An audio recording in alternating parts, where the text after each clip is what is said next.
كتابة سني في حديث القدسي كيستي أنا إن ددني عبدين والفكاتي. قال ما أما جيت كان في كوبيسون كم تري. نمني برومسان كوفي جلناني وما جلوا إلا فكوفني. دكتورة أوكي سنتي ونسي كابس. يا ودرجين بدون برومس اللي أكوا بولين بدو تلك ما تري. يرويدو بيشنتي ويتسي برادو في كوبيسا كيسا دابد وفلالي جدا. لالو تاكوني سندال تجرا. أبو أتي. همو متمو مشورة دجنا. زاد بودكاست. زاد. بسم الله الرحمن الرحيم. السلام عليكم ورحمة الله وبركاته.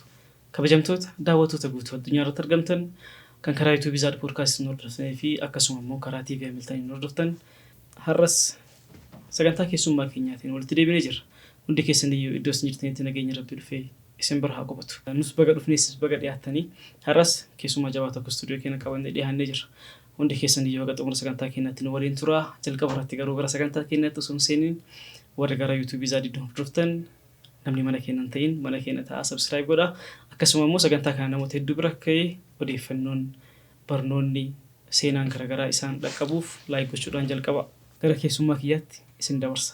Assalaamu alaykum warahmatullahi wabarakatuh. وعليكم السلام ورحمة الله وبركاته. jalqaba irratti waamicha keenya kabajanii stuudiyoo Zaad Podcast argamu keessaniif galatooma ulfaadha isin jecha maqaa daawwattoota keenyaatiin isin galatoomfachuu barbaada. سن اللي أفيرين وقتني سكنتا كان الرت كرانو كنو كيساني في قلتهم أجن. قلت الرهافة سن جدا أنا في سن والبينا يرود رافي سول بيكودن دينا قرو أكنا ممنا كنا جل قبل فيتي حواسان دعوة توتان نموت سن دعوة تاني والبراء. مكان كي أول عبد الكريم جدما أوجي سفياتي حكيمة ديجري تكوفا يونيفرسيتي جمال راي بفمي. Edisiini dhaan digrii lammaffaadhaa yuunivarsiitii irraa eebbifame. San booda immoo barsiisaa Maddoolaab yuunivarsiitii ture waggaa almost 12 akkasiif.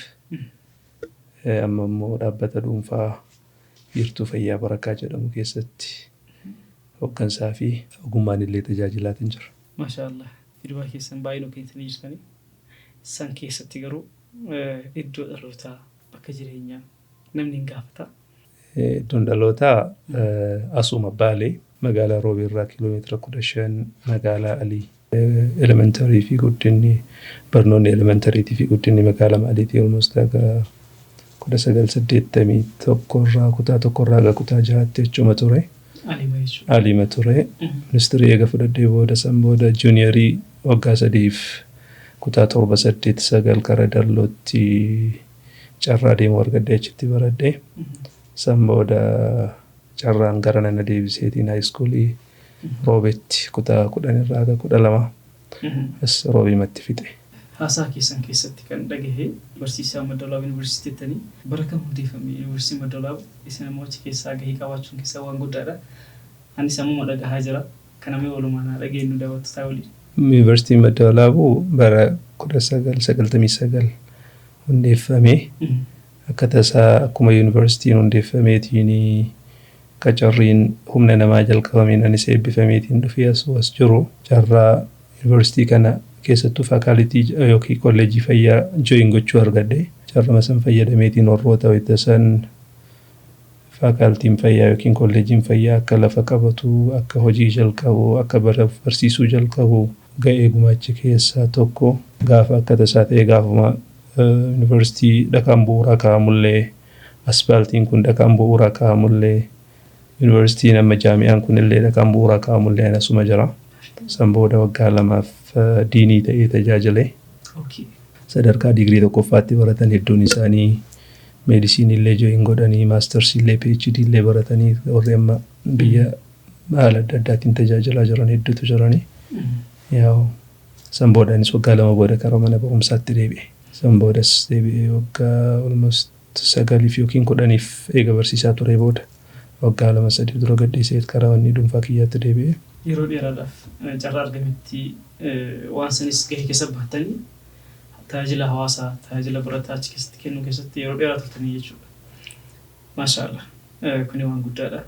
Mees of duuba isin haa deebisuuti Dr. Awwal daa'imummaa isaanii akkamitti dabarsan laata? Haala kamirratti dabarsan? eessatti? Wanni hedduu adda ta'e hin jiru. Ka'umsa maatii irraa maatiin akka waliigalaatti hubannoon barumsa ammayyaa irratti yookiin fedhiin barumsa ammayyaa irratti qabanillee baay'ee guddaa ta'uu dhabaatu. Xiiqii wahii akka ani baradheetiin bakka gahu jira. Lammaffaa barumsa amantii irratti immoo xiyyeeffannoo gochuu jira. Akkasumas immoo yeroo nama nuti barumsa seenne sun yeroo dargiin badutti jirudha. Barumsa ka amantii illee ka ammayyaa illee walumaan ofiit amma takka wanni jechuu yaale. Wanni addaan jiru wanni addaa beebii tapha irratti guddaa wanni qabu. Baay'ee seenaan qabu. Seenaa taphaa baay'ee hin qabu. Seenaa hiriyyaa baay'ee hin qabu. Baay'inaan wayita gara barumsaa deemne karuma barumsaati. Wayita gara barumsaatii deebitee guddattee ergama beezik ta'e ka maatiitii fi barumsa ammayyaati. Wanni adda ta'e baay'ee hin jiru. Maatiin keessatti guddadhe maatii galiidhaan illee jiddu galeessati. Hojiidhaan illee hojii adda addaa hojii qonnaa irratti illee hamma takka maatii qarqaaruu wayita garii hojii galgalaa irratti illee maatii qarqaaruu irratti akkasumatti guddadhe wanni baay'ee adda ta'e hin jiru. Barri isin mana barumsaa seentan sun bara kamiin ta'a jechuun yeroo itti dargiin badu? Bara 1981 kutaa tokko seenee wayita sanii barumsa Amaariffaanii an kutaa tokko lama finnee kutaa sadaffaa wayita nu jalqabnu Gimbootii keessa dargiin bade. Yeroo san barataan hedduun barumsa gatee keessaa yaa'ee dargiin baduun barumsi illee akka waliin baduutti lakkaa'amaa ture. Garuu akka tasaa carraa ta'e san barumsa ittuma fufne san booda jijjiiramni adda addaa jijjiiramni afaanii wanni adda addaa dhufaa deeme. Yeroo sanitti akka ammaa kana barataadhaaf haalli mijatee wantoonni hundi guutamanii manni barumsaa gahaan godhameetti miti fa'aa barataa turan. Haala san keessatti haala mijataan ta'in san keessatti haalli barnootaa akkam ture? Waa yeroo san waan bakka san yeroo suutas naaqotee ture. Barataan tokko sadarkaa elementariitti wanni inni barbaadu beezik neesisitii dhan jiru. Wanti bartuu qalama nyaata uffata kan argatee jennaan homaa wanni addaa faansiin biraa ka barbaadamu hin jiru. Barumsi illee akkas akka ammaa kana narsarii irraa jalqabanii keejii irraa jalqabanii wanni jedhan hin jiru. Namni yoo guddate gurruma si qabachiisaniitiin yoo hojjaan kee wanni dhabsi dabarsi kutaa tokko hima seentaa. Akkuma isin jedhe maatiin illee akkas maatii wanni barnootaan akkas wanni jedhe waan hin ta'iniif guddaa xiyyeeffannoon addaallee wanni addaallee hin turre. Even namni moodeel godhadhee of duratti ilaalladhu baay'ee hin jiru ture. Samii miti yaani gaafa mana barumsaa nagalmeessuuf dhaqan surree gabaabduu wayii godhadhee dhaqee boggee jedhanii wayita san. Lafti ani irra deemu walaliin kaama simintoo kana namni barumsaan kufee jedhananii homa jilbaan lafa kufanii simintoon sun jilba namii dhohiina fakkaataa ture gas takka homaa wanni irraa beektu hin jiru taphachumaa fi injooyi gochuudha. Garuu wanni gaariin maa inni aga takka barumsa amantiitiin afaan hiikkachuu fi ija banachuu waan jiruuf barumsi illee siif haara'e atillee barumsaaf haara'e hin taatu. Loqodumaa fi kallattii isaattu iyyuu addaan jireenya qaba malee adeemsi isaa yookiin siistamni isaa tokkuma waa dhageeffachuu waa qabachuu waa qayyabachuu waan qayyabatte san deebisuu waan ta'eef homaa wanni akkas baay'ee ulfaataan hin jiru. Bakka inni itti baradhallee manni barumsaatiif manni illee baay'ee addaan fageenya hin jiru. Akka nama maatii jiddu galeessa keessaa dhufee tokkotti homaa wanni akkas chaalenjiin guddaan na qunname jedhu hin jiru alhamdulillah. Yeroo sanitti hawaasni yookaan ammoo namoonni abbootiin kennaa yeroo sanii akka namni diinii baratuuf barata baay'ee futuna qabanii sana ammoo isinis carraa warra argate keessaa tokko maashaallah itti fayyadamtaniis jirtan jedhee yaada. Bakka kanatti kan isin gaafachuu barbaadu haala namni fakkeenya godhatan hin jirre maatii barumsatti nama kakaasu haala hin qabne yeroo barnootaa ta'uu dhabuudhaan wantoota jechuun keessi keellee akka ati waa wahii waan saniif dheewwattu kasin goone yeroo san keessatti fiicharii kanaaf of qopheessuun galma amma geettan kanaaf of qopheessuun akkam ture maalirraa dhufe maddi isaa maa inni kan wantoonni kunniin hin jirre. Wanni tokko wanni jiru maa inni yeroo san keessatti namni yoo afaan Amaaraan beekne yoo baratee waan dubbisne yoo waa mallatteessuu waa barreessuu hin dandeenye akka nama duubatti hafaa jiruu keessa oolu yookiin keessa jiraatu kan akka gaariitti tarkaanfachiisuu hin dandeenyetti waa yaallamuuf kaayoon maatii haga kutaa 6 haga waa barreessuuf waa dubbisuu danda'u yoo barate gahaadha waan jedhu ture. San booda akkuma isin jedhan irra laaltee as gaha kana godhe jettuun jiru elementary irratti waan kana ta'a yookaan baradhee achi ga'e baradhee maal ta'e jettee wanni jettuun jiru yeroo kenna sanitti jechuudha. Garuu maa inni wanni sammuu keessa si jiru araankii keessa galuudhaaf badhaafamuudhaaf sadarkaa wahii qabachuudhaaf kompiit gootee wanni jechuudhaaf waa wahiin godhatta malee ani even eeguma juuniyarii seenneeyyuu maal akka filachuu qabu namni naa himeen jiru. Maal akka barachuu qabullee namni naa himeen jiru. Akka tasaa kutaa 9 fakkaataa barsiisaan histirii wahii utteetiin kiyya ka ji'oogiraafii almost 100 wahii histirii illee utteetii bareeda qaba. Barsiisaa histirii kanatti siqee barsiisaa nu jalaa Itoophiyaan histirii keessaa waan akkanaa hin baratintu jira nu jalaa hafu jira jennaani. Siif ammoo histiriin maal siif godhanaan jedhe sooshaaliin. Ani kanarraa wanni achirraayi wanni filannoo kiyyaa sooshaaliin baay'ee nama barbaachisu naachuraalitu irra bu'aa qaba akka jedhu iyyuu achirraa argadde malee waan kana ta'uu qaba kaayoon kiyya as gahuu qaba wanni jedhu namni fuduratti akka moodeelitti ilaallu hin jiru. Wayita sanitti yuunivarsiitiin naannoo kenna hin jiru. Even egaa karaa haayiskuulitti tarreedha moodeel akkasii barbaachisu. Namni fuduraan laallattu wayii qabxii magaarii fiduufu namni fuduraan laallattu wayii akkasii barbaachisuudha malee akka ammaa kana ijoolleen kanaa wayita lafaa dhuftu keejiirraa narsariirraa elementariirraa akkana ta'uu barbaada akkana ta'uu qabda namni siin jedhu hin jiru. Almost wanni jirumaa inni barsiisaan hamilee gaarii qaba yoo ati balleessite sin dhiisu.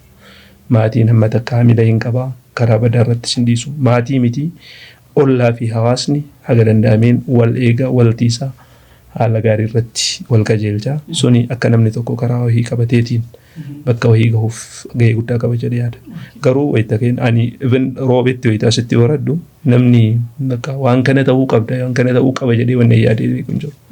Maybe zeenaadhaan oduudhaan waa wayii dhageettee injiinar ebaluu akkana daldala akkana hojjete maayii bakka injiinar mo'on allabbi yookiin nama wahii nama haala gaariidhaan onni jedhu yoo jettee malee wanni ati akkas moodeelatti fudhatteetiin wanni jettu baay'ee hin jiru.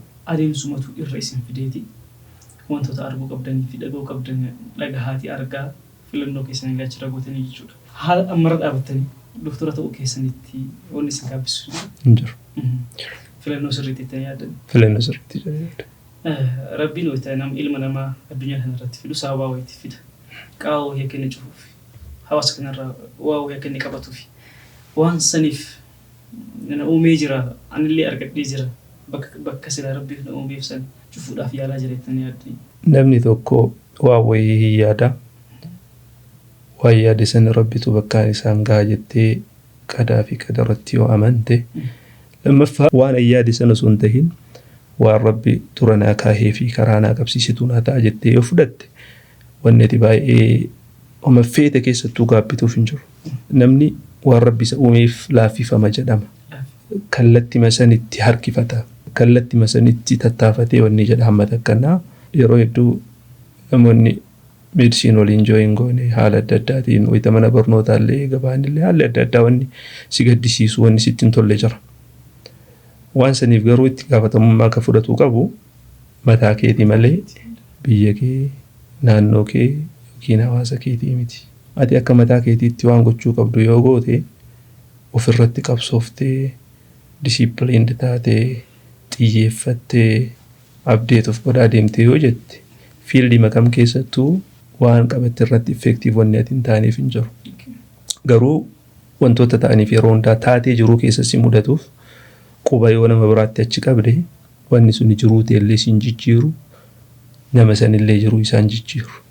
Ogummaa keetii irratti illee wanni inni fidu hin jiru. Naa filannoo bareedaa maaliif wanni guddaan tokko hawaasa kana ka osoo ofii carraa barnootaan argatiin waanii barnootaan beekin sabbatarraa hiikkatee waan qabuun si qarqaarii si barsiisee asiin gahee kana irra xiqqaa waan ati gootuu fi irra xiqqaan yaada karaa qajeelchitee yaada bareeda kennitee fi gorsa bareeda kennitee fi jajjabeessitee hamileessitee miira isaa hamilee isaa eegdee fi yoo deemte sun waan guddaadha. San birallee tartee ogummaa qabduun haga dandeetti yoo qarqaarte sunillee waan guddaadha. San birallee tartee haala ogummaatiin qabneen illee hawaasni itti tajaajilamu carraa yoo bante sunillee waan guddaadha. Akkasumatti itti fufa akka waliigalaatti. Ogummaan amaanaadha. Keessattuu ogummaan fayyaa moora amaanaadha. Maaliif lubbuu namaatii walitti rarra'a waan ta'eef jechuudha. Namni tokko jiraachisee akka nama mara jiraachiseetti jedhama. Mana Islaamaa keessatti akkasuma namni tokko ajjeesee akka nama tokko ajjeese akka nama hunda ajjeeseetti jedhama waan ta'eef amaanaadhallee amaanaa keessaallee amaanaa guddoodha. Kanaaf wal qabatee Dr. Awwal doktora ta'uun abbaa taayitilii kanaaf ta'uun ulfaataadha moo salphaadha jettanii yaaddu? Adeemsa barnootaatis haa ta'u itti gaafatamummaan isaa. Adeemsi isaa salphaa miti. Maaliif duraatii sadarkaa elementary irraa jalqabee sadarkaa haayiskuulii bira tartee kaampaasii seentee akka keessaa baatutti keessaa baatee professionally compete gochuu keessatti wanni jiru bu'aa bahiin isaa salphaa miti. Akka waliigalaatti jiruun salphaan hin jiru. Rabbi wayita nama uumu struggleedhaaf isa uume yookiin tattaaffiidhaaf isa uume malee akka ciisuuf akka taa'uuf akka rafuuf isa hin uumne. Garuu namni tokko yoo tattaafate bakki inni hin geenye hin jiru. Kitaaba wahii wayita kutaa 10 baradhu irraa har'aatti na harkaa addaan bahintu jira. Kitaaba sanii fi jecha san namni yeroo hedduu kaasaa yeroo waliin haasofnu waan itti haasa'eef kitaaba sanii fi hadiis al-qudsiin keessatti ana indadanni abdiin wal fakkaatti akka waan achirraa fudhatamtee fakkaatti. Kitaabni suni psychology of winning jedha yookiin ashannaafinna libboonaa jedha. Ani baay'ee hiriyaa baay'een qaba. Hiriyaan kiyya hedduun kitaaba. Kitaabni suni gammaa shelfii kiyya jira. ብዙ ጊዜ እንዳሰብነው ሆነን እንገኛለን ጀለ ወድቀትን የምናስብ ከሆነ እንወድቃለን። የኩፋቲ ያኔ ኩፍኔ የጉድኔ ያኔ ጉደኔ የጭሚኔ ያኔ ጭምኔ የጉፉ ያኔ ጉፈኔ ረቢን በኩማ ያኔ ትሳርከን የሆነ ኢሳታኒ ወንኒኑን ታኔ ፍንጅሩቱ ኢሳታ ወደደማ መለኩኒ ዋዳዳ ወለማገለቲ ሀል ሀዲምሳ ታይሪ ዶክተር አርጋችሁ የከነሙ ኦጉማ ዶክተራቲን ሌንጀኒ በሁሳል ባንትሮ ይችላል ከወጀምቶታ ዳወቱ ተከና ሰገንታን ከነ ጀልካ መለን ቱምራምኒ እንዲ ከሰነ ወደ መናመ ከሰን ተተኒ ክሬቲቪቲንስ ክራይቱ ቢዝነስ ዳወተን ሰገንታ ሀጋማ ሲቦሊን ኮፒሳ ጅሩ ከሳ ዋን ሄዶ ከበረተኒ ፈከደገተ ነብዲ ገባ ከራ ሰገንታት እንዴቢሳ አንገቱ ሰገንታ ከናት ኖሪን ፍራ ዶክተር ሜ ፊድባክ ደን ከሰን ከነሙ ባዮግራፊ ሴና ከሰነራ وأنت كنت تقول أخي اللي جرا أكجل كبرتي زين كاسة ترتن يوجدوا فاكس نيك أبدني CEO BMC تي مي BMC جدا لابني كيسة BMC ماين BMC يجوني كليسا يمكن كملا ما فيشن قافو هندي فمو بركة ميدي يمكن نكتوري مكان دابة تشاب بركة دا كأم سمتاو في كبا هي كمتاو في كبا ميدي يمكن سدر كميدي يمكن نكتي جل كبي قافس Hakimni nama tokko, narsiin nam tokko yookiin lama, ogeessa laaboraatoorii nam tokko yoo xiqqaate yoo guddate hojjetaa nama 6-7 caalle kilaasii 9-10 keessatti sadarkaa miidiyam kilinikiitti tajaajila sa'aatii hojii yookiin sa'aatii 12 jalqabne takka jennee jalqabne maskaramii yookiin fulbaana 2005 fakkaata. San booda adaduma fedhiin dabalaa deemuun ogeessillee dabalaa deemee maashinoonni adda addaallee tokko lama jedhanii dabalamaa deemanii chaalenjiidhaan adda addaa waan kana babal'isuudhaaf nu mudatan akkuma jiranitti ta'ee yeroo waggaa 7-8 yookiin 9 booda kara barakaa internal medicine speciality klinikiitti ol guddisuudhaaf yaadne gamoo amma keessa jiru kan ijaarsi isaa jalqabame adeemsa keessa adaduma ijaarsi gamoo dhumaa deemuun dhakkiiwwanni kun speciality klinikii ta'uun qabu. Kare speciality center internal medicine speciality center guddatu qaba yaanni jedhu dhufeet sadarkaa ameerra jiru kana barakaa internal medicine speciality center gamoo barakaa keessatti almost classiidhaan 30-40 ammallee staff illee nama 30-40 qabannee karoo jitti galle maashinoota dabalataa ogeeyyii specialistii fi sub specialistoota adda addaa dabalatuudhaan eega tajaajila jalqabe amma barakaa miidiyam kilinikiin kara barakaa meedikaal seentariitti yookiin kara wiirtuu fayyaa barakaatti guddatee hojii jalqabe gara waggaa 3 itti deemu jira. Osoo gara ce'umsaatti seenuun duratti eegi jalqabdan haa xumurtaniif isin dhiise. BMC'n yookaan Barakaa Medicare Center miidiyeemii ta'uu isaatiin duratti Barakaa maqaatu jira. Mee haala moggaasa maqaa kana filannoon isaa akkam ture? Jalqaba irratti ammoo muuxannoo hojii waggaa meeqaatiin gaafsan kan Barakaa Miidiyeem Kiliinikii jalqabuu dandeettan isin? Filannoon maqaa yaa namni gaafa ilma argatu ollaallee waa jedha, maatiillee waa jedha, abbaalleen haatillee homa jetti. Homa darbatamarroo. Garuu tokkumatu keessaa itti hafa yookaan yoo guddate lamumatu itti hafa. Tokko ka manaa tokko ka alaa godhanii. Jechi Barakaa jedhamu gaafa duraa jechi filannoo hedduutu ka'ee garuu nun filanne rabbuman nuu file. Maaliifii jechi Barakaa jedhu kuni lokoda afaan Oromootiin illee, afaan Amaaraatiin illee, afaan Arabaatiin illee almost afaan hedduu keessa yoo deemte jecha hiika qabu. Barakaa jechuun kennaa, bal'aa, guddina, badhaadhina yookiin wanta akka misuu, baay'achuu akka jedhutti fudhachuu dandeessaa. Barakadhu yoo jedhe eebba. Afaan Oromootiin illee, afaan Amaaraatiin illee Barakaa hun jechuun akkasuma eebba. San qofallee tarii afaan Amaaraatiin maqaa bunaatillee namni buna jaalataa aadatti. Bunni tokkoffaa lammaffaa qabaa san keessaa tokko Barakaadha, keessattuu kan lammaffaa na fakkaata. Sadaffaa karaa amantiitti illee yoo deebite amantii baarakallahu fiikum hin jirti. Amantii ni kiristaanaa keessallee Baayibil keessallee jechi Barakaa jedhu akkuma jecha eebbaa tokkotti kaahama. Karaa seenaa Rasuulaa keessatti illee yoo deebite jechi Barakaa jedhamu kun dubartiin Habashaa ta Rasuula eegaa haatirraa amriitaan sallallahu alaihi wasallam hoosisaa turte maqaan isii Barakaadha. Kanaafuu kuni filannoo kennaa miti rabbumatu nuuf fide alhamdulillah. Akkasumas Barakaan barakama ta'ee dabalaatuma deemee hanga har'aatti ammallee inshallah fedhii rabbiitiin dabalaatuma deema. Hiikni isaa hiika amantiidhaan, naannoodhaan, sabaan waa wahiitiin daangeffamu miti akka walii galaatti. Namni waa hunda keessattuu Barakaa barbaada. Yoo asii kennu Barakaa ta'e jedha, barakadhu jedha, Barakaa argadhu jedha. By the way abbeera kee tokkotu naa eeree asumaan galatu jechuu barbaada. Maqaan inni jedhee gaafas maqaa hedduu kaasnee maqootii sana mada'uun barbaachisaa miti. Bil Barakaa jedhee inni. Bil Barakaa gaafa jenne karaa Arabiitti waan siquuf bilii biraa dhiisnee nu Barakaa fudhannee akkasitti itti buufna. Yeroo seetti muuxannoo hojii waggaa meeqaa ture keessa? Ani waggaa lamaas hojiirra ture, diinii ture. Diinii kolleejii fayyaa Madda-Walaabuu Yuunivarsiitii ture. Haakimni jalqabaa baay'isee yaana seenaa Madda-Walaabuu Yuunivarsiitii keessatti. Haakimni jalqabaa anaa san booda haakimoonni naannoo kana jiranii fi bakka biraatti illee dhufan gaafa deemu nama lama yookiin nam sadii bakka buuseetiin deemee barumsaaf wayita deemu san booda barumsa waggaa 3 irra ture. Waggaa 3 barnoota reega ture booda aga ji'a 8 akkas karaa Dirree Dawaa ture deebi'ee hospitaala dhuunfaa. Muuxannoon kiyya hojii irratti almost naannoo waggaa tokkooti. Barnoota irratti waggaa 3, hojii irratti immoo waggaa 2 hojii irra ture. Waggaa 3 barnoota irraa ammallee waggaa 1 hojii irratti almost waggaa 5 jechuudha. 99 eebbifamee akka Itoophiyaatti akka hojiitti deebi'eetiin kilinika banee 90 inni 2005. Almost waggaa 6 booda jechuudha. Waggaa 5. Digrii awwaalaatirraa digrii lammaffaatiin irraa immoo waggaa 1 booda karaa hojiitti seenu. Maashaallah.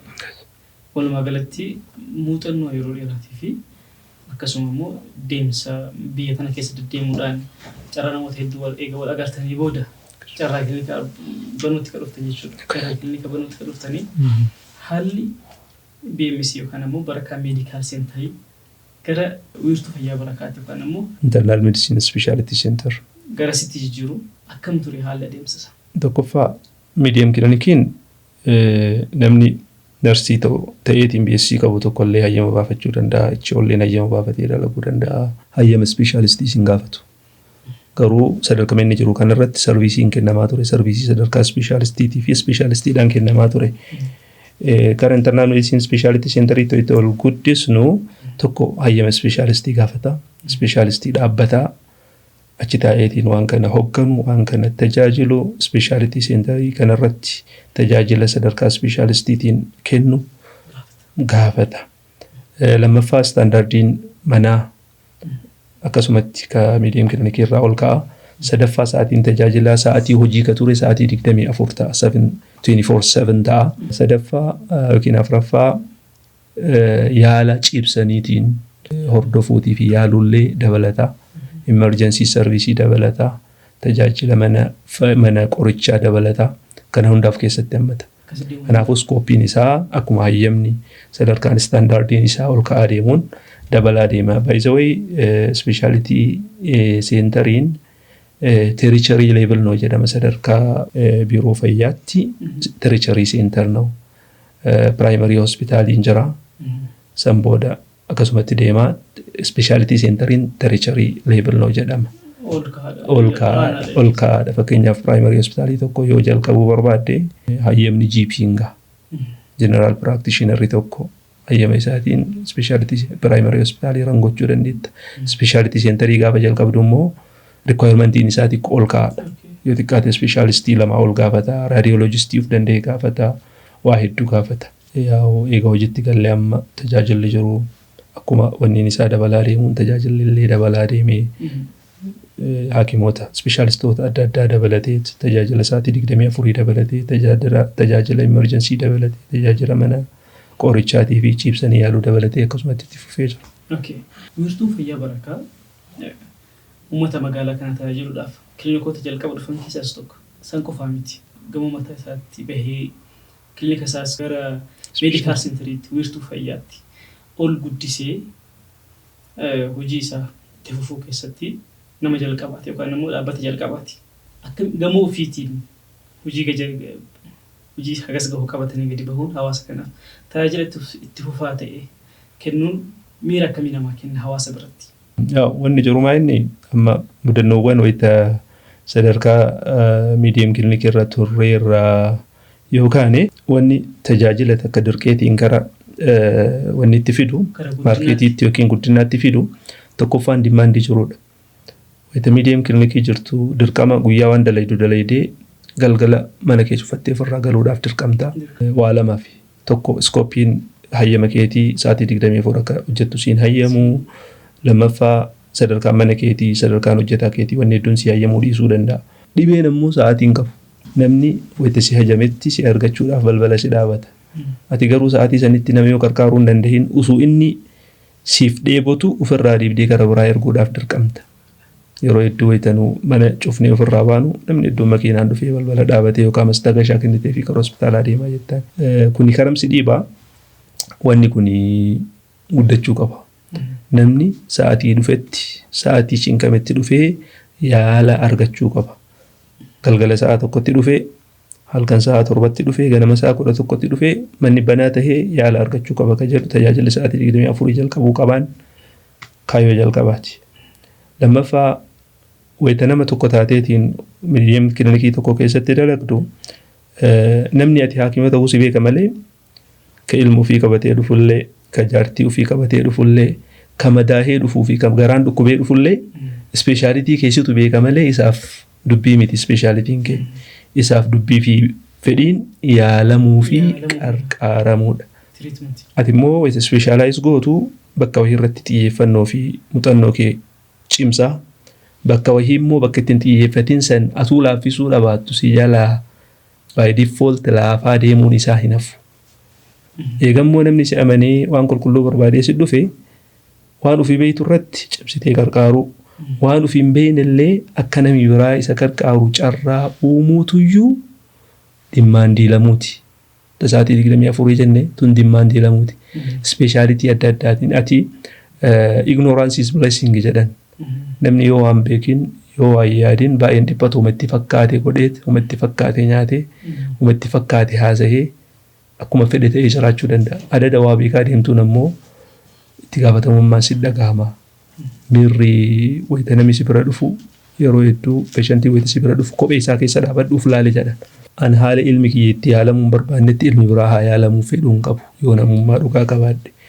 Kanaafuu hawaasa dimaandii bal'ataa deemu ka ilma barbaadu ilmi isa didee dahuu barbaada si bira dhufa. Waan dandeettuun gootaa waan hin dandeenye dirqama ofirraa ergite. Ka ilmi dhukkubsatee dhufe lakki ani ka haakima daa'imaatii mijettee ofirraa erguuf jira.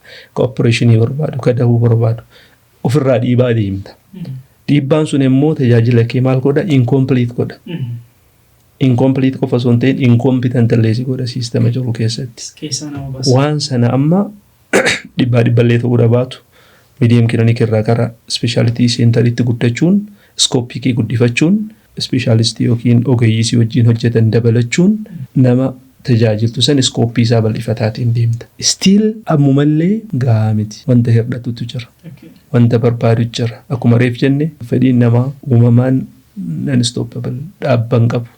Nelson Mandela jedhama jecha tokko yoo gaara tokko irra ol baatu gaarri biraa akka koruu qabdu akkasii hafu argaa deemta jedha. Kuma san fedhii tokko kaleessa guuttee asiin geette har'a ammoo ammallee stiil dimaandiin biraa dabalaatuma deema. Garuu waan kalee jirurra har'a fooyyee qaba fooyyee qaba. Tajaajilli isaa 12 ture 24 ta'ee manni banaadha sa'aatii 24 namni itti dhufee hin argata hin argata. Ogeessi haakimni hin jira, narsiin hin jira, laaboraatooriin hin jira. Waan barbaachisu argatee qarqaaramee tasgabbaa'ee bulee ganama waan itti aanitti taruu hin danda'a. Tajaajilli itti aansiidhaan itti fufan jiran ammallee wanni stiil wanni hafu jira. Fakkeenyaaf opereeshinii guutuu yoo ngoone jennee achitti ammatti gochuu hin dandeenyu. Achitti yoo hin deessisne jennee achitti deessisuu hin dandeenyu. Wantoota laakkoonu keessa ammatti. Garuu stiil akkasumallee ta'ee yoo xiqqaate ispeeshaalistii 10 sab ispeeshaalistiin akkasumatti jira dabalataan. Kunniin achitti waan barbaachisu yaala barbaachisu iskooppii manni qabuun tajaajila gahaa fi qulqulluu argataa yookiin kennamaa jira jechuudha. Wiirtuun fayyaa barakaa hagam hawaasa quba qaba jechuun hawaasni waajjira waa'ee dhaabbata tokko waa'ee jechuu isaan oolu. Information isin hawaasa keessaa argattan yookaan ammoo waa'ee dhaabbata keessanii hawaasni hagam quba qabaata. I think gaafiin lama tokko barakaan hagam hawaasa quba qabaadha. Lammaffaan hawaasni hagam waan barakaan irra jiru quba qabaadha. Barakaan hagam hawaasa quba qaba ka jedhu haala adda addaatiin feedbackii haalli itti fudhannu jira.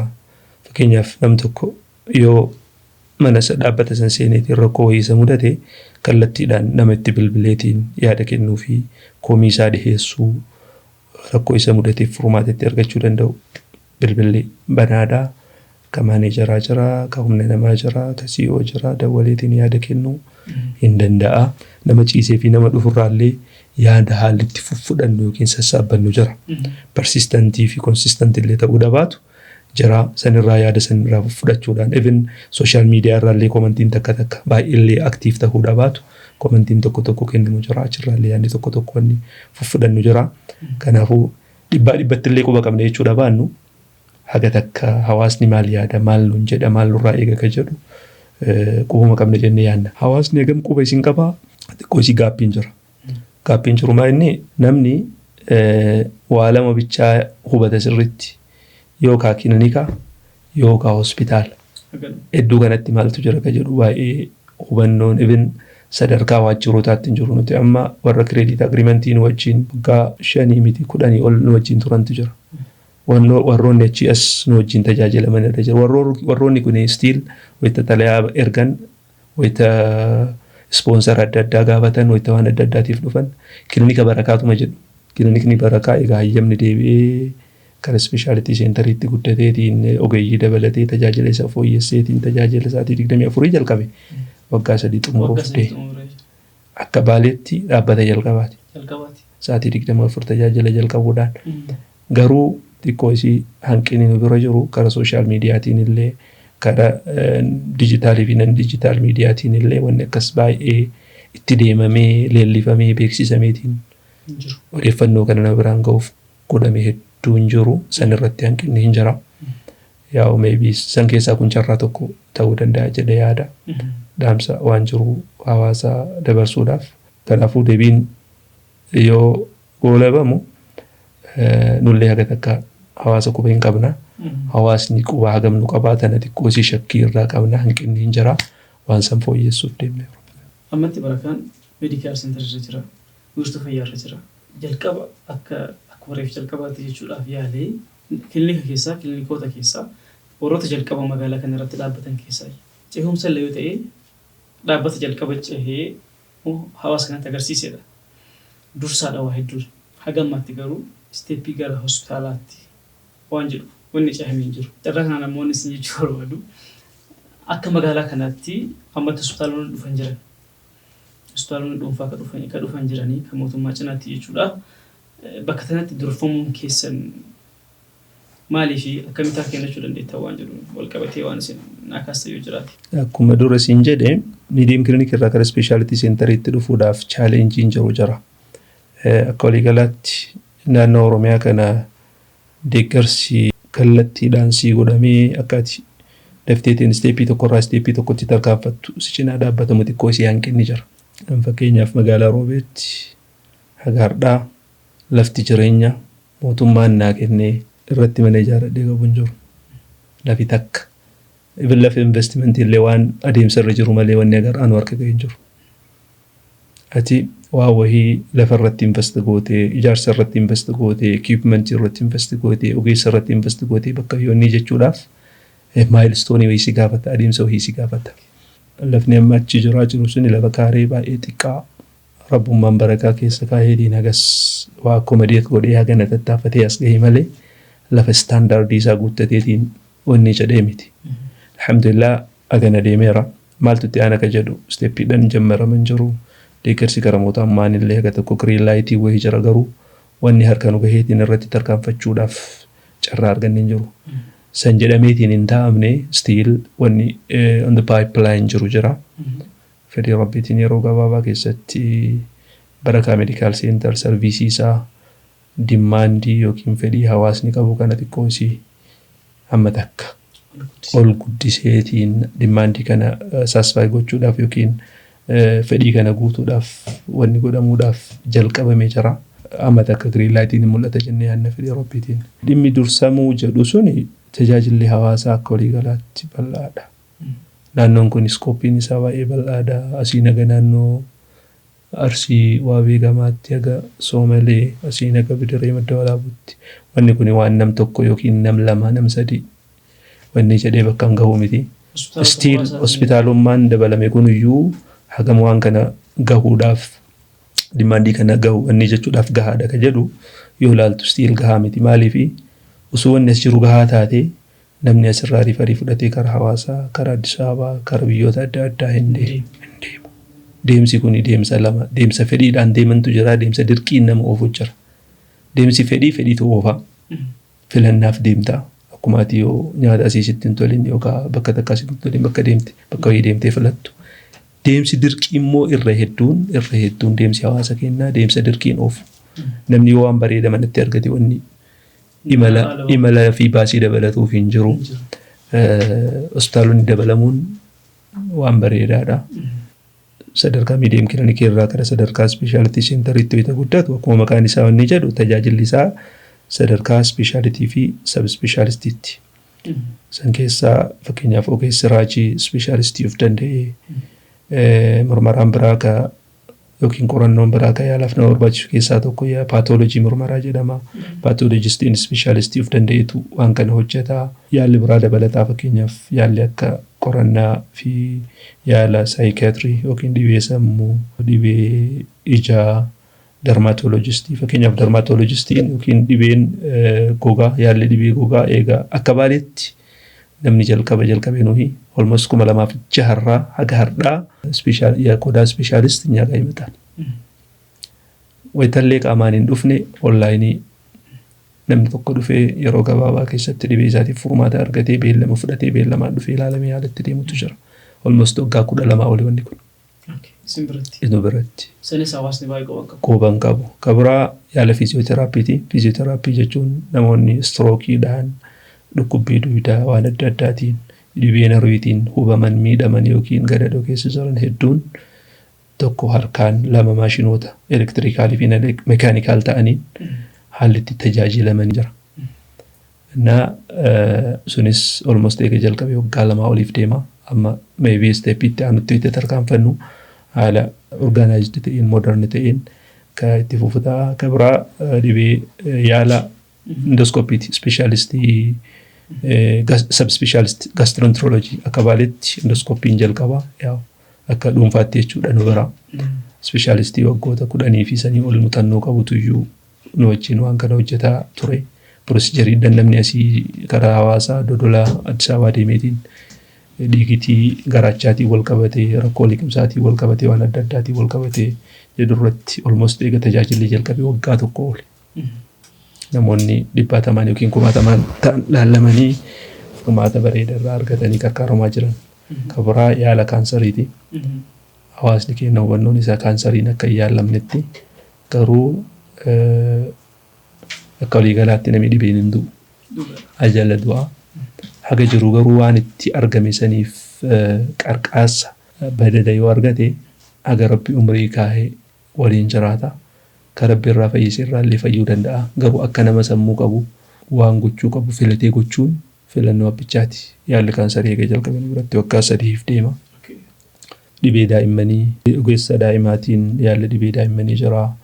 Hordoffii ulfaatii fi yaalli gadameessaa jira. Yaalli baqaqsanii hodhuu jiddu galeessaa jira. Almost specialistii 10 oliitii fi subspecialistii dabalatee wantoonni kunniin waan yeroo ammaa wiirtuu fayyaa barakaa keessatti argamanidha. Hawaasni kana hubatee waan jiru irraa fayyadamuu ni danda'a. Yaadamsi jedhu dabarsuu barbaada. Wanni biraa akkuma reef ka'ee nuti akka dhaabbataatti wanni yaadni keenya ka jalqaba hawaasa irraa maal argannee osoo hin ta'in hawaasni maal nurraa argateedha. Nuti hawaasaa maal goone nuti hawaasaa maal taanedha. Santu nu cinqa. Wannumaan as nu teessisullee wanni biraa wanni addaan jiru. Namni yoo si'achillee babbadee waa horachuullee waa argachuullee hin dadhabu.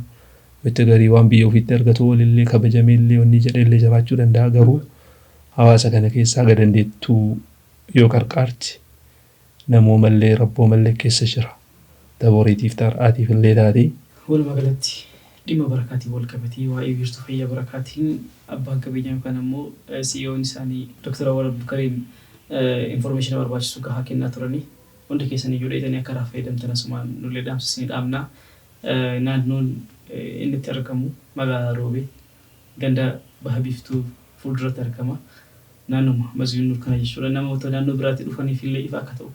Kanatti aansuudhaan gaaffii xumurata akkasiin gaafadhee sagantaa goolabuu barbaade. Dr. Awwal carraa kanatti fayyadamuudhaan tokko nama galatoonfachuu qabdanii galatoonfattanii boodarra namoota galatoonfachuu barbaadanii galatoonfattan. Garuu ammaaf gaaffii kiyyaaf deebii barbaada. Gahumsa deemsa hagammaa deemtan keessatti galatoonfachuudhaaf carraan tokko qofa nama tokko qofa galatoonfachuu osoo hin kenname eenyuun galatoonfattanii maaliif galatoonfattan? Dubbiin dhugaa namni galata namaan beekni kan Rabbiillee beeku jedhanii garuu sadarkaa tokkoffaatti namni wanni hin galatoonfadhu guddaan alhamdulillah Rabbi kiyya. Maaliif namoonni hedduun kawayita sadarkaa barnootaa irratti illee waliin turre haayiskuulii irraa jalqabee kaampaasii irraa jalqabee adeemsa ijoo irraa jalqabee marri carraa kana argatee as hin geenne kana Rabbitu namaa godha. Maqaallee bakkallee akkallee Rabbitu namaa filaa. Tokkoffaan alhamdulillah Rabbiin galatoonfadhaa. Tokkoffaa miti lammaffaatti illee sadaffaatti illee agarumaatti illee alhamdulillah.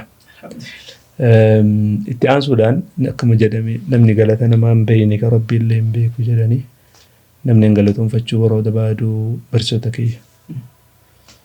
Haayiskuulii irraa jalqabee haayiskuulii miti elementarii irraa jalqabee agaardhaatti yaadaan illee hamileen illee maaliif nuti ceekuu jaraarra ejjanneeti kan mul'anne barsiisota tiyya sadarkaa hundattuu jiran ka sagalee kana dhagahan galatoomaa jechuun ni barbaada. Sadaffaan maatii kiyya haadhaaf abbaa kiyya keessattuu eessuma kiyya akkasumas abbeeraa kiyya sheettamaam eessuma kiyya Jamaaliin baay'ee galatoonfachuu barbaada. Akka waliigalaatti immoo adeemsa hojii yookiin adeemsa jiru amma keessa jiru irratti namni sadarkaa tokkoffaatti na cinaa dhaabbateetiin waan kana na deeggaraa ture namni tokko namni asirratti galatoonfachuu barbaadu haadha manaa kiyya. Itti aansuudhaan dammoo maaneejara barakaa obbo Yusuf Aman kanneen sirriitti galatoonfachuu barbaada. Maashaallah. Jalqaba irraa kaasee gadhumaatti namoota ispeeshaal ta'an namoota xiqqeenarraa isin bocuu keessatti gahee qaban maatii keessaas akkasuma immoo nama ammas waliin jirtan namoota hedduu galatoonfatanii jirtanii galata namaa beekuun waan guddaadha. Nama saniifis hamileedha. Isinis galatoomaa ulfaadhaa. Irra deebiidhaan as istuudiyoo Zaad Poodkaast argamtanii gaaffii nuti gaafannuuf deebiin barbaachisa. Gahaadha jettan. ديبس كان سني قرأتهم أرفع سني شو بدر دي بدا سنلي قالتهم جزاكم الله خيرا رب سنا قالتهم فتو دلو تاكوني سندام تنجرا dhalootaaf wanni dhaamnu keessattuu lafaa dhufaa nama jiru kuni dhaloota hawwii qofaa fakkaata. Hawwii jechuun namni bakka hawwii gahuudhaaf tarkaanfii isa barbaachisa malee bakka wahii taa'ee waa hawwuun bakka hawwii saniin isa hin geettu. Sochii barbaada, obsa barbaada, xiyyeeffannoo barbaada, barnoota barbaada. Kanneen irratti keessattuu akka naannoo keenyaatti hanqina guddatu jira. Kitaaba wayita kutaa 10 jiru dubbisee tokko irratti hawaasni keenya jedha afaan Amaaraatiin barreeffame firii boqqoolloo lafa buusuuf hin cinqama jedha. Yeroo laala roobni yoom rooba aramaatan akkamitti jalaa kunuunsa yoom madaabaraa itti naqaa yoom yeroo isaa eegeetiin muraa kan hundaa hin cinqama jedha. Ilma namaa dhalatu kanaaf garuu agas takkan cinqamu haga firii boqqoolloo takkittiif cinqamu ilma namaatiif hin cinqamu jedhee barreessanii barreessa suni. Of laaluun barbaachisaadha nama laaluu miti. Wanni yeroo hedduu naquuquu gaafa 92 ani maatirikii fudhadhullee baali maatirikii nama meeqatti taree jennee lakkoofna. Akka baalitti nama meeqatti taree jennee nama taree qubaan lakkoofna. Faallaa sanii biyyi biraa maatirikii nama meeqa kufee jedhee nama kufee qubaan lakkaaya. Wanni tun baay'ee naquuqii. Yeroo hedduu illee naasa'anii barataallee yoo argu jechaan yeroo hedduu fayyadamuu fi jira abboo waa barachuu achi deemtamu akka warri ergaadhaan mana azaasin goone yookiin sin rakkisne achi oolta jedhaan. Gaafiin kiyya lammataa yeroo hedduu barataadhaaf abboo ati hamoommota moo mushurraadha jedhaan. Barsiisota illee akkasumatti itti kaakaa wanni antana jedhee fi of laaluun barbaachisaadha. Dhalootaan kufuun kufaatii guddaa. Barnootaan kufuun kufaatii guddaa. Addunyaan waa lamaan sossooti. Addunyaan akka waliigalaatti wanni addunyaa sossoosu tokko beekumsa, lama diinagdeedha. Kamiin eessa jirraa deebii abbatuu fi deebisa. Dhaloonni ammaa dhaloota hawwiitii wanni isin jedhee fi akkuma nama istiidiyoo keessa taa'ee tapha bareedaa wahii ka amma gooliin sirriitti chaalenjii godhee galu laalu. Harkuma irratti waa qabannee kan akkana godhaa yoo xiqqaate daqiiqaa 30 miti sa'a 3-4 yeroo keenya investitti goonee sammuu keenya investitti goonee mallaqa keenya investitti goonee akkuma nama daawwataa wanni itti laaluu malee ofii waa uumnee waan laalamu hawaasaaf biyyaaf addunyaaf dhiheessuudhaaf hagam barnootaan sammuudhaan diinagdeedhaan hamileedhaan qophii qabna kan jedhu deebii abbatuu fi kenna. Kanaafuu wanni kun yeroo hedduu waan naquuqu carraa argannaan afaanii na baate yoo bakkaa fi akkallee ta'uu dabaatte dhiiru. Akkumallee dubbiin gadiin wayita madarra bakka sayyoo buutee hojiirrallee oolti namallee dammaqsuu dandeetti. Dhaamsa keessaniif galatoomaa kabajamtoota daawwattoota keenya hundi keessaniyyuu warri mana keessan teettanii daawwataa jirtan qophii guyyaa har'aa keessummaa keenya guyyaa har'aa waan hedduu akka baratan abdii qaba. Isaanis haa galatooman haa ulfaatanii isinis warri waliif qoodanii hawaasa biraa gootan galatoomaa ulfaadhaa yeroo ta'an sagantaa biraatiin keessummaa biraatiin nagaa walitti deebinutti. Assalaamu alaikum wa rahmatullahi wa barakaatuh. Assalamu wa rahmatullahi wa barakatuh.